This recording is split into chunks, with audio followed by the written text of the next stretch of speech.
In this video, I'm going to give you 8 tips that really help me develop my head movement game. The first tip is to work on your distance control and footwork. I'd say 80% of my so-called head movement game is footwork and 20% is actual head movement. You want to try to always stay on the outside until you want to counter. But right now, I'm talking about a defensive-only perspective. If you and your opponent both extend your arms out, glove to glove, that is the distance you want to always try to be in. You can see here that my rear hand was touching his lead arm, but our arms were bent, so that means I was in range to get hit, and I knew I had to create space by moving backwards. Again, we want to keep that extended arm-to-arm distance so that we can see the strikes coming and react to them in time. If you are any closer, it's not that you can't defend the punches, but it definitely makes it significantly harder, which is why you see kickboxers stand toe-to-toe and they shell up. Now, if you were to constantly keep more distance from that arm-to-arm length, I would consider it running from a fight. Tip 2. Try to always look at your opponent's chest and use your peripheral vision to see. If you see that their chest moves forward 2 inches, you need to back up 2 inches, and so on. I'm sure everyone knows Stephen Wonderboy Thompson. This is how he is able to fight with his hands completely down, because he knows his distance so well that he can step back just enough that his opponent's punches reaches 1 inch away from his face. Tip 3. Try to stand in a more bladed stance. It allows for faster footwork, better balance, and mobility when moving your head, and takes your head further away when you are slipping to your rear leg.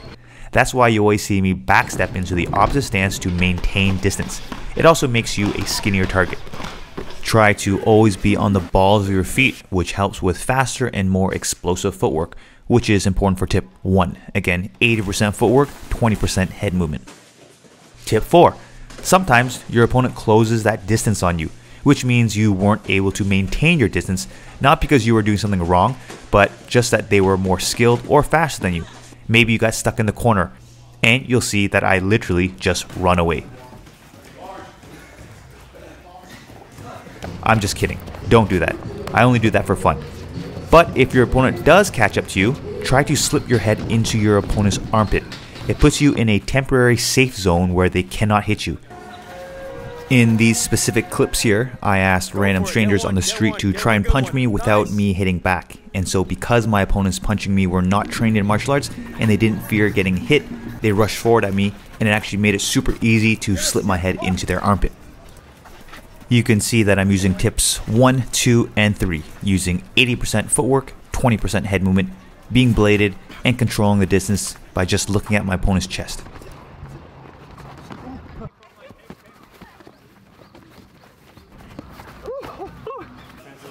If they back up, you can disengage and create your distance. If they stay and try to headlock you, you can start circling to the back. Circling to the back is obviously great for MMA or grapplers.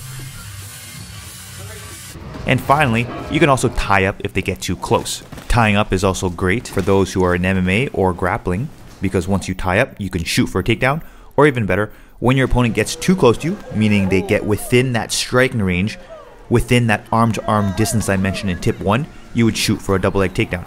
These are more clips from the day I asked random strangers to try and punch me where I couldn't hit back.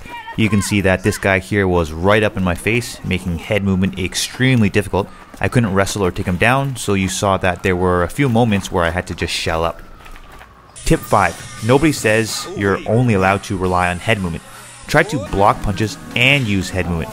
I love using the Philly shell and carriage blocking the left hook and shoulder rolling against the cross or overhand. People argue that the Philly shell leaves you open for low kicks, which is true, but as long as you are aware of that, you can be prepared and dodge or check the kicks. We see Sean Strickland pull off the Philly shell really well in the UFC, especially against a big low kicker like Israel Adesanya. Once you get to a certain skill level, you know all the rules so you can break the rules. Essentially, the rules don't matter as much because you know the consequences for breaking the rules. As Icy Mike from Heart to Heart says, they are beginner mistakes pros do on purpose. On the other hand, if I'm not using the Philly shell, I like to parry the non-committed punches, like the jabs, and focus on trying to dodge more committed punches like the cross or hooks. Dodging big committed punches can cause your opponent to overcommit, lose balance, and leave themselves open longer for us to counter.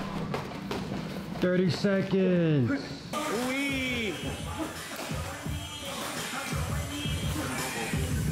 Tip 6. Use head movement as a second line of defense. We all make the mistake of overcommitting on our parry. When we overcommit on a parry, it leaves our face wide open. So instead of trying to bring our parrying hand back to block, just move your head. Here's another example. My opponent trapped my hand down, so I could not use it to block. So I used head movement to evade his punch.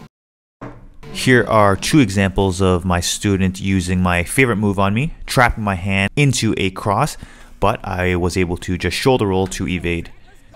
Another way of using head movement as a second line of defense is to use head movement after punching. Is it faster to bring your hand back to your face to block after punching, or just to move your head? Which leads us to tip 7. Take your head off center line and really extend your arms and body when punching. The same concept from tip 1 applies. The more distance you can maintain, of course, without running from the fight, the easier it will be to see punches coming and react. In other words, you want to be as far away from your opponent as you can while still hitting your target. You can see that here I took my head way off center line, which kept me far enough that I was able to coincidentally evade his left hook, and then see and react to his counter right hook. Here's another example.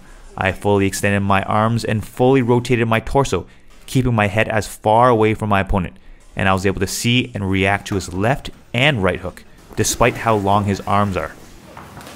Punching like this will make punching less scary and help you reach your opponent's face easier.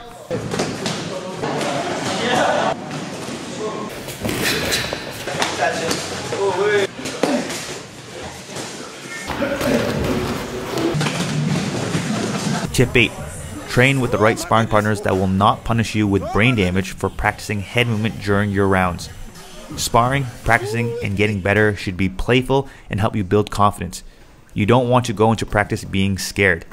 It's either that or train with less experienced sparring partners that you can pull off your head movement. Before you bench 200 pounds, you need to start with just a bar and slowly work your way up.